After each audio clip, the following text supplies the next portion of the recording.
하나증권에 공포 탐욕 지수 있다면서요. 공포와 탐욕이 예, 얘가 맞습니다. 뜰 때 사야 되는 거고 얘가 뜰 때 팔아야 되는데 사람들은 거꾸로 가죠. 타이밍을 잘 못 잡아서 힘들어 하시죠. 저희가 만든 공포 탐욕 시그널은 다르죠. 저희 Y스트릿에 처음 보신 얼굴입니다. 아, 네. 하나증권의 김현민 과장님 어서 오십시오. 아, 네. 안녕하십니까. 안녕하세요. 네. 저희가 얼마 전에 그 주린이 강의를 올려드렸거든요. 아, 네, 봤습니다. 진짜로 그 주식 투자 ABCD도 모르고 투자하시는 분들 너무 많아가지고 뭐 진짜 EPS, PR, PBR 이런 것부터 시작을 합니다. ROE 이런 것들 반응이 좋습니다. 아, 근데 저도. 사실은 제가 그 기본적 분석뿐만 아니라 기술적 분석에 대해서도 좀 영상을 만들려고 했거든요. 근데 다 까먹었어. 요즘 기술적 분석의 차트를 안 보다 보니까 옛날에 봤던 책들 다 까먹은 거예요. 그래서 좀 하나증권에서 나름 이제 기술적 분석 가지고 또 임직원 대상으로도 강의를 하신다면서요, 과장님이. 네, 맞습니다. 그래서 과장님을 모셔서 저 대신에 기술적 분석 좀 알려달라고 모셨습니다. 그래서 많은 분들한테 아마 도움이 되실 겁니다. 아, 근데 네. 오시는 길에 어디 인형 뽑기방 갔다 오셨어요? 아, 이 인형들은 그 하나증권의 공식 캐릭터들이고요. 공식 캐릭터예요? 예, 맞습니다. 이러고 별돌이. 다닌다고 근데? 예, 오늘은 좀 파격적으로 코디를 해서 왔습니다. 선글라스 썼네. 네. 달러 무늬 아닙니까 이거? 예, 맞습니다. 어. 그 이제 저희가 지금 오픈하는 서비스 관련해서 이제 좀 테마를 잡아서 하는 거라서. 얘가 탐욕이. 예, 탐욕이. 얘가 공포? 예. 공포와 탐욕이. 예, 그렇게. 그럼 코디를 얘가 했습니다. 뜰 때 거꾸로 사야 되는 거고 얘가 뜰 때 팔아야 되는데 그렇죠. 사람들은 거꾸로 가죠.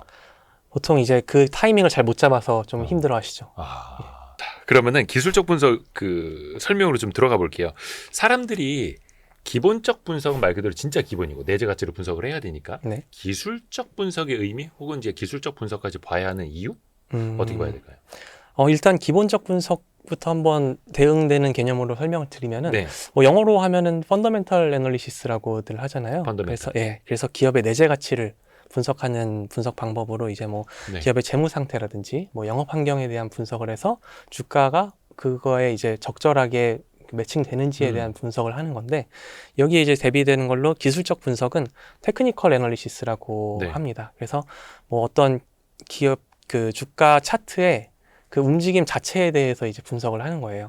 그래서 그 주가가 왜 변했는지에 대해서는 별로 궁금해하진 않고 그냥 그 주가 차트가 어떻게 움직이는지를 패턴을 분석하는 그런 분석 왜라는 방법입니다. Y는 없어도 되고 네, Y는 패턴을 분석을 해서 맞습니다. 어떻게 보면 이게 과거, 현재, 미래까지도 반영될 수 있을 거야. 맞습니다. 이렇게 보는 거죠. 네, 좋습니다. 그래서 그 안에서 상당히 많은 지표들이 또 나옵니다. 네. 저거는 뭐예요? 오른쪽에 그림은? 이거는 네. 그 기술적 분석을 할 때 이제 우리가 보통 왜 그 차트만 봐도 되는지에 대한 기본 전제를 보여주는 거예요. 네. 그래서 이 기술적 분석이라는 거는 주가가 모든 것을 반영한다라는 전제를 가지고 있는 거예요. 그리고 그 모든 것은 이제 추세를 형성하고 이런 것들이 계속해서 역사가 되풀이된다라는 전제를 가지고 있기 때문에 이제 기술적 분석에서는 차트만 보고 이제 주가의 움직임을 분석한다. 이런 원리로 이제 접근하는 거죠. 네. 차트를 볼 때 진짜 차트만 보는 사람들이 있고 네. 거기에다가 좀 약간의 펀더멘털까지 가미해서 보시는 분들이 있고 막 짬뽕도 있습니다. 맞습니다. 그래서 어떤 분들은 차티스트는 차트만 봐야 되는 거야 라고 하고 어떤 분들은 차트만으로 한계가 있으니 보조지표로 짬뽕을 좀 시켜야 돼. 좋게 말해 이제 하이브리드로 가야 돼 라는 분들도 있고 네. 과장님 생각은 어떠세요?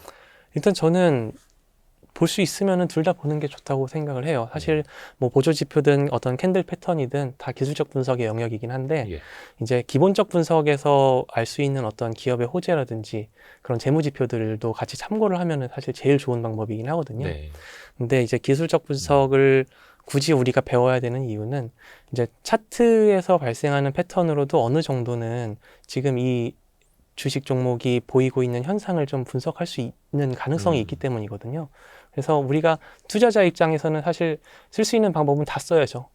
그렇기 때문에 이제 기술적 분석에서도 기술적 분석에 대해서도 좀 알아두시는 것이 도움이 될 거라고 생각합니다. 그리고 제가 한마디만 거들자면 사실 기술적 분석을 보고 어떤 이제 매수 매도를 하더라도 기본적으로 좀 우량한 기업, 네. 펀더멘털이 우수한 기업을 대상으로 좀 추려놓고 차트를 보는 게 그렇죠. 그나마 좀 확률적으로 좀 낫다. 저는 좀 그렇게 말씀드립니다. 네. 하나하나 이제 배워가 봐야 되는데 RSI부터 배워볼까요? 네, 오늘 이제 제가 보조지표로 이제 시작하는 기술적 분석을 한번 예. 알려드리려고 나왔는데 첫 번째로 제가 선택한 건 RSI입니다. 왜냐하면 이 RSI를 사람들이 제일 많이 쓰는 보조 지표 중에 하나예요. 이름을 보시면은 이제 어느 정도 의미를 파악하실 수가 있는데, 최근 동안 이제 가격이 얼마나 상승했는지 하락했는지를 보고 지금 이 가격이 과하게 올라가 있는지 아니면 혹은 과하게 떨어진 상태인지를 보는 지표예요. 상대 강도 지수. 예. 상대적으로 그 강도가 어느 정도 되는지를 보여주는 지표입니다. 예. 그래서 사실 사람들이 가장 많이 쓰는 이유는 이게 굉장히 쉽습니다. 0에서 100 사이의 값으로 표현이 돼서 예. 이해하기가 굉장히 쉽고요. 그리고 굉장히 오래된 지표예요. 거의 한 50년 정도 된 지표라서 그동안 이제 굉장히 많은 성능이 검증이 됐었고 효과성이 검증이 된 지표고, 그러다 보니까 이제 거의 모든 MTS에 있는 차트나 어쩌면 다른 차트 보조 프로그램에서 다 지원을 해주고 있는 아하. 보조 지표입니다. 거의 그러면은 기술적 분석의 거의 기본. 네, 기본 보조 딱 지표죠. 깔고 들어가는 RSI 상대 강도 지수. 맞습니다. 그러면 0에서부터 100까지. 네. 0이면은 완전 식어 있는 거고. 그렇죠. 100이면은 초과열이에요. 초과열인데 0이랑 100이 찍힌 적은 한 번도 본 적은 없는 것 같고요. 아, 그래요? 네. 그 근접하는 뭐 97, 뭐 3, 뭐 이 정도까지 근접하는 수준까지는 본 적이 있는데, 그 최대값과 최소값을 찍은 적은 아직은 본 적은 없습니다. 그러면 이거를 좀 어떤 의미를 담고 있는지, 어떻게 활용하면 되는지도 좀 네. 알려주세요. 네. 그래서 일단 이 RSI는 우리 사람으로 치면은 이제 사람의 피로도를 측정하는 것처럼 시장의 피로도를 측정하는 건데, 보시면은 어려운 거 나왔다. 네. 이 공식을 아실 필요는 없어요. 네, 그냥 끝나고 공식은 있네. 네. 가격의 평균 상승폭을 평균 하락폭으로 나눠서 이제 그 비율을 백분율로 표현하는 거거든요. 근데 사실 이 공식은 뭐 이미 지표가 설정이 돼 있으니까 아실 네. 필요는 없고, 다 만들어져 있는 거고. 예, 우리가 알아야 되는 거는 이제 이 기간을 14일로 하는 거. 이게 이제 14일이요? 예, 고정값으로 들어가 있을 거예요. 모든 RSI를 아. 설정하면 14일로 들어가 있고. 그러니까 최근의 움직임 상대 강도 지수로 맞습니다. 며칠치를 넣어서 그 평균 값을 볼 거냐? 맞습니다. 왜 14일이에요? 그건 이제 다음에 설명을 드리겠습니다. 일단 14일. 네. 네, 그리고 시그널은 이제 이 RSI의 평균선을 설정을 하는 건데 6일로 아마 설정이 돼 있을 거예요. 이게 뭐 14일 다르고 6일 다르고. 예, 이게 기본적인 설정 값으로 설정이 돼 있을 겁니다. 그렇게 설정을 하시면은 이런 형태로 이제 보시게 될 거예요. 0부터 100 사이의 구간이고 70을 넘으면은 과매수 구간이다. 그러니까 주가가 좀 과열된 구간이다라고 인식하실 수 있고, 30을 밑돌면은 과매도 구간이다. 그러니까 주가가 많이 관행되어 있다라고 해석을 하실 수가 있습니다. 30과 70. 예, 그 기준선이 이렇게 설정이 돼 있을 거예요. 네. 그리고 그 가운데는 이제 중립 구간으로 이제 인식을 하시면 되고요. 방금 전에 이제 질문하신 것처럼 왜 14일이냐라고 예. 하셨는데, 이제 이거를 만드신 분이 이제 월레스 와일더라는 이제 미국의 개발자께서 만드셨는데, 이분이 이제 여러 가지 실험을 해보시고 가장 효과가 좋은, 가장 성능이 좋았던 그 기준값을 제안을 해주신 거예요. 백테스팅을 해보고 요렇게 세팅을 했을 때 가장 잘 맞더라. 네, 맞습니다. 그래서 14일이면 영업일 기준으로 약 3주 정도 되거든요. 네. 네, 그 3주 정도 시간이 가장 효과가 좋더라. 그리고 그 기준선도 70을 넘었을 때는 과매수, 30을 밑돌면 과매도로 보는 게 가장 효과가 좋더라. 이렇게 제안을 하신 겁니다. 근데 물론 이제 이거는 투자 성향에 따라서 본인이 선택을 하셔서 세팅을 하실 수 있어요. 네. 대부분 그러면 증권사의 MTS나 HTS에서 그 세팅 값을 내가 수정을 해서 볼 수가 있다. 네, 맞습니다. 지금 화면에서 보시면은 이게 저희 하나증권 MTS 원큐 프로에서 RSI를 설정하는 화면인데요. RSI를 설정을 하면은 이렇게 기간을 설정하고 시그널 기간도 설정하고 그리고 기준선을 설정할 수 있게 됩니다. 제가 방금 말씀드린 그 값들을 이제 본인의 투자 성향에 맞춰서 수정을 하실 수가 있는데요. 뭐 예를 들어서 나는 좀 단기 트레이딩을 하고 싶어라고 좀 생각을 하시면은 이 기간을 좀 짧게 설정하실 수도 있고요. 바짝 당겨요? 예. 나는 좀 더 신중하게 보고 싶어 하시면은 이 기간을 좀 늘리실 수도 있는 거죠. 그러면 그 기간 안에 과열 여부. 네. 맞습니다. 그것도 짧게 할 수도 있고 길게 할 수도 있는 거고. 기간 동안의 데이터를 참고해서 이제 과열 여부를 판단하는 거죠. 그럼 이게 뭐 분자, 분모 다 달리 내가 세팅해서 갈 수도 있는 거예요? 아니요. 그 기간을 보는 값은 정해져 있습니다. 그냥 기간은 그냥 하나. 예. 그 일뿐이고. 기간 동안의 평균 상승폭과 평균 하락폭을 보는 겁니다. 좋습니다. 그리고 이게 아까 이야기해 주신 지수 뭐라 해야 됩니까? 그 RSI 지수? 네. 지표? 지수라고 표현하면 되나요? 뭐 지수라고 네. 표현하셔도 되죠. 30 이하면은 네. 많이 냉각되어 있고 70 이상이면은 과열이 됐다. 이것도 이 개발자의 어떤 경험치에 따라서 한 거니까 네. 사람마다 이걸 또 달리 볼 수도 있겠네요. 난 한 20까지는 떨어져야 냉각이라고 봐 이렇게. 정확하십니다. 왜냐면은 이게 사람에 따라서 더 확실한 증거를 원하시는 분들도 있잖아요. 신중하신 분들은. 내가 저 종목을 바닥을 네. 놓치더라도 상관없으니. 네, 어느 정도는 좀 확률적으로 놓쳐도 상관없으니 난 진짜 확실할 때만 보고 싶다라고 생각하시는 분들은 이 간격을 좀 벌리실 수도 있는 거예요. 뭐 20, 80 이렇게 벌리실 수도 있고. 근데 이게 물론 이제 그 라면 스프도 매운맛 먹으면 다 넣으면 되고 순한 네네. 맛은 조금만 넣으면 되고 하는 그렇죠. 거 있지 않습니까? 네네. 그러면 이제 그 일률적인 맛은 안 나오는 것처럼 네. RSI 상대 강도 지수도 사람마다 천차만별로 나눠서 쓰면 이게 꼭 맞는다, 맞다 틀리다, 네. 확률적으로 높다, 낮다가 어떻게 가늠이 될까요? 일단은 기술적 분석은 사실 본인이 계속 연구를 하셔야 돼요. 그래서 그러면서 자기 자신한테 맞는 값을 찾아가셔야 됩니다. 일종의 이제 보조 지표니까. 맞습니다. 보조 지표라서. 이거 하나만 또 맹신하면 안 되는 거죠. 네, 그럼 그렇죠. 예를 들어서 뭐 한 그 RSI 한 20 나왔을 때 막 전 재산 몰빵하고 막 이래서 한 방에 다 돈 벌 수 있고 세상에 그런 건 없어요. 네, 그렇진 않죠. 또 보조 지표라는 거고요. 네. 요걸 좀 어떻게 활용하면 될지 실전 투자에서 활용법 좀 팁 좀 주세요. 네, 사실은 이게 제일 중요하죠. RSI를 어떻게 써먹은 거냐? 네, 어떻게 활용해야 되냐. 일단은 제가 기본적으로 3가지 정도를 알려드릴 수 있을 것 같아요. 네. 첫 번째로는 지금 과매수, 과매도 구간에 대한 기준선이 있으니까 그걸 활용하는 방법이 있고, 그리고 아까 중립 구간에서 50선이 딱 중립 지점이거든요. 네. 그 지점을 활용하는 방법이 있고요. 그리고 주가와 이 RSI의 어떤 추세를 활용한 다이버전스라는 전략이 있어요. 그거를 좀 설명을 드릴 수 있을 것 같은데요. 네. 일단은 과매수, 과매도 구간을 선별하는 방법을 봤을 때는 아까 말씀드린 것처럼 직관적으로 바로. 네, RSI가 70을 넘으면은 이 주식은 지금 과열됐구나라는 신호라는 거잖아요. 그렇기 때문에 RSI가 70을 넘은 순간 이제는 곧 떨어질 수도 있겠다라고 인식을 하실 수 있는 겁니다. 네. 그래서 여기 차트 사례를 한번 보시면은 이제 이 주가가 여기서 바닥을 찍고 이렇게 쭉 회복을 하고 있었어요. 쭉 회복을 하는데 이 지점에서 RSI가 70을 넘습니다. 예. 넘어서고 그리고 다시 70을 깨고 내려와요. 예. 그러다 보니까 여기서 잠깐 하락이 나오죠. 어느 정도 조정이 나온 거죠. 예. 근데 이 조정이 끝나고 다시 상승을 하면서 RSI도 상승을 합니다. 그리고 다시 70을 뚫었다가 깨고 내려올 때 그 이후에 이제 크게 하락이 나오는 거죠. 예. 그러니까 이 지점과 이 지점에서는 주가가 많이 과열되어 있었다라는 신호를 볼 수가 있는 겁니다. 저게 이제 절대적인 그 주가 수준과는 상관없이 네, 맞습니다. 최근에 이제 상승, 하락에 따라서 그 기간 동안에 참조 기간 동안에 이제 상대적인 수준을 보는 거예요. 상대적인 수준을 보는 겁니다. 네. 그래서 이게 이제 아주 그냥 기본적인 전략이고 요거는. 네, 맞습니다. 네. 그래서 이거를 보시면은 70을 돌파한다고 해서 바로 매도를 하시는 게 아니라 일단 준비를 하시는 게 좋은 거죠. 왜냐하면 70을 깨고 내려오는 걸 확인한 다음에 매도를 하시는 전략을 쓰셔야 되는 거니까요. 70에 닿았다고 해서 그게 매도 신호가 아니라 맞습니다. 과열 구간까지 갔다가 이제 과열 구간을 식어버리는 게 이탈되는 걸 확인한 순간 이제 그때가 매도 신호라고 인식을 하실 수 있는 겁니다. 그 외에 우리가 이제 투자자들이 많이 참고하는 그 CNBC에서 내는 거였나요? 공포 탐욕 지수라는 거.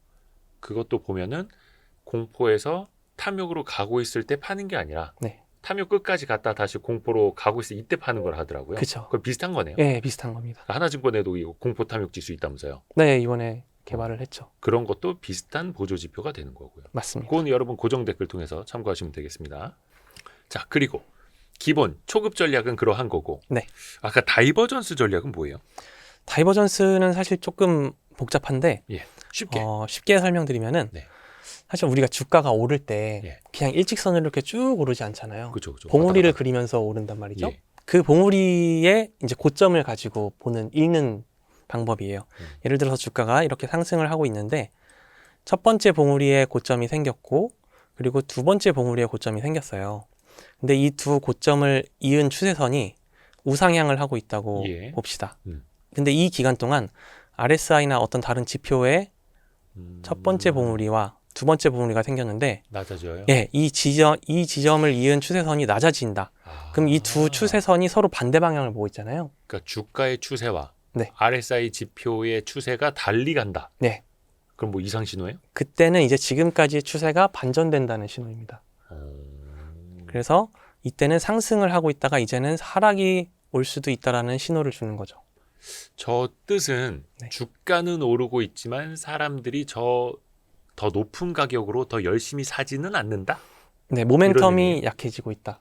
두 번째 봉우리에서는 그만큼 모멘텀이 약한데도 가격이 그만큼 반영이 된 거라서 조만간 이제 힘이 좀 빠질 것이다라는 신호로 해석을 할 수가 있는 거죠. 요거 역시 이제 보조 지표로 참고로. 예, 그러면 또 그 반대의 경우도 있겠네요. 반대의 경우도 있습니다. 그 하락하는 추세가 이제 반전되는 신호도 있는 거죠. 예. 예를 들어서 하락도 아하. 이제 골짜기를 그리면서 하락을 하잖아요. 예. 그래서 첫 번째 골짜기에 저점이 있고 두 번째 골짜기에 저점이 있을 때 이 네. 주가의 각 저점을 이은 추세선이 우하향하고 있다고 네. 떨어지고 있는데 보고, 네. 낮아지고 있는데. 그리고 지표의 어, 저점과 그 두 번째 봉우리의 저점을 이었을 때 이 추세선은 또 우상향하고 있는 거예요. 이제 각 추세선이 서로 다 반대 방향을 보고 있을 때 그때는 이제 이 하락 신호가 이제 상승으로 좀 반전될 수 있겠다라는 신호로 이제 받아들일 수가 있는 거죠. 다만 아까도 잠깐 말씀해 주셨습니다만 저런 뭐 다이버전스가 떴다라고 해서 그 즉시 그때가 바닥이라는 건 아니에요. 맞습니다. 그건 누구도 모르는 거죠, 사실은. 누구도 모르죠. 사실 이 다이버전스도 그냥 신호일 뿐이지 예. 이게 뜬다고 해서 무조건 그 신호가 그 추세가 반전되는 건 또 아니거든요.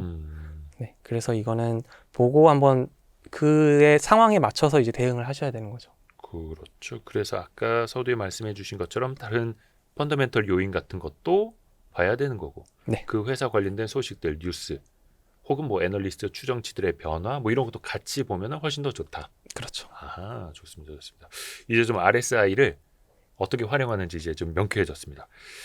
다만 이게 또 말씀하신 것처럼 이거 하나가 다 퍼펙트한 지표는 아니고 맞습니다. 그 한계가 명확할 것 아닙니까? 이 네. 역시 맞습니다. 어떻게 좀 보완을 하면 더 좋을지도 좀 네. 알려주세요. 일단 RSI는 평균 회귀성이라는 성질을 가지고 있어요.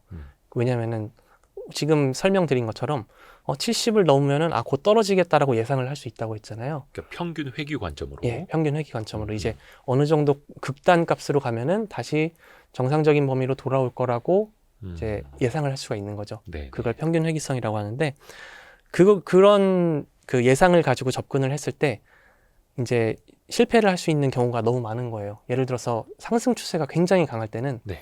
RSI가 70을 넘어서 막 80, 그럴 수 90까지도 갈 있죠. 수도 있거든요. 예, 예. 네. 그럴 수도 있고 하락 추세가 굉장히 강할 때는 또 막 20, 10까지 내려갈 수도 있는 거예요. 아하. 그런 이제 함정이 있기 때문에 이를 이제 RSI를 쓸 때는 그런 것들을 좀 조심하셔야 되고 그러니까 하나의 뭔가 딱 이 포인트면 사야지 팔아야지가 아니라 네. 그 역시 추세 그리고 올라갔던 RSI가 내려오기 시작하는 때 네. 내려가기 시작했던 RSI가 반등하기 시작하는 때 그럴 때를 더 유심히 더 봐야 된다는 그렇죠. 거예요. 그렇습니다. 그리고 RSI가 가격 기반으로만 그 계산을 하는 지표다 보니까 뭐 거래량이라든지 아하. 시장 맥락 같은 거는 반영이 잘 안 되는 한계도 있어요. 그래서 막 또 그 거래량 보는 지표들도 있고 막 그렇잖아요. 맞습니다. 같이 거래량 또 믹스되는 것들도 있고. 네, 맞아요. 오, 그래서 다른 지표랑 같이 보는 방법이 이제 보완할 수 있는 방법이죠. 오, 좋습니다. 해서 사실은 그러면 이 RSI가 공포 탐욕 지수에도 같이 좀 반영이 되는 거예요. 일단 저희가 공포 탐욕 시그널이라는 거를 개발을 했는데 예. 거기에 RSI를 그대로 반영한다기보다는 RSI가 가격 변동성을 가지고 계산한 지표라고 말씀드렸잖아요. 네네네. 저희도 가격 변동성이 지표에 어떤 계산되는 항목으로 들어가긴 합니다. 아, 그러면 그 하나증권 MTS에 나오는 네. 공포 탐욕 시그널은 네. RSI랑은 좀 다른 거네요. 다르죠. 왜냐하면 저희가 만든 공포 탐욕 시그널은 뭐 가격 변동성도 들어가고요, 거래량도 들어가고, 아하. 뭐 모멘텀도 계산해서 들어가고요. 그러니까 이제 RSI가 일종의 고춧가루 같은 거라면 네.